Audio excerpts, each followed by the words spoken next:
Good evening, Challenger Champions. Tonight, instead of a bedtime story, I figured I would try reading some poetry. The book I'm choosing tonight to read from is Where the Sidewalk Ends by Shel Silverstein. I chose this book because I remember reading it as a child. Two of my teachers, I remember introducing it to me. My third grade teacher, Mrs. Sherlock, she read from poems from this all the time. And then my fourth grade teacher, Mr. Stebbins. Big shout out to both of them. It is Teacher Appreciation Week, so that's another reason why I figured I would choose this book, because that's who introduced it to me. I'm sure other teachers read this book to me as well, and I'm sure your parents have probably read poems from this. So if you guys have never checked out this book, I definitely would do it. It's a pretty funny one. There's definitely some silly poems and some crazy drawings. So here's the first one I'm going to read. It is called Ickle me, pickle me, tickle me too. Ickle me, pickle me, ickle me, pickle me, tickle me too. Went for a ride in a flying shoe. Hooray! What fun! It's time we flew, said Ickle me, pickle me, tickle me too. Ickle was a captain, and Pickle was crew, and Tickle served coffee and mulligan stew. As higher and higher and higher they flew, Ickle me, pickle me, tickle me too. Ickle me, pickle me, tickle me too, over the sun and beyond the blue. Hold on, stay in, I hope we do, cried Ickle me, pickle me, tickle me too.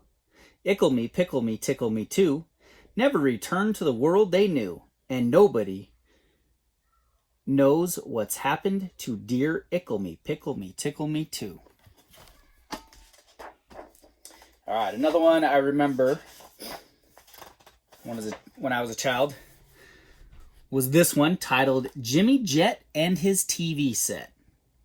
I'll tell you the story of Jimmy Jet, and you know what I tell you is true. He loved to watch his TV set almost as much as you. He watched all day, he watched all night, till he grew pale and lean, from the early show to the late show, and all the shows between.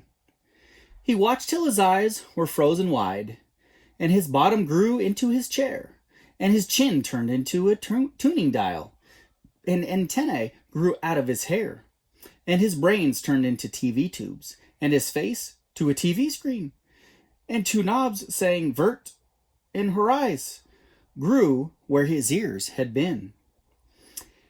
And he grew a plug that looked like a tail, so we plugged in little Jim, and now instead of him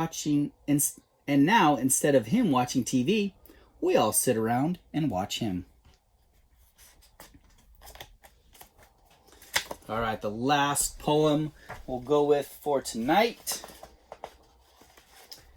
is called Smart. My dad gave me $1 bill 'cause I'm his smartest son, and I swapped it for 2 shiny quarters 'cause 2 is more than 1.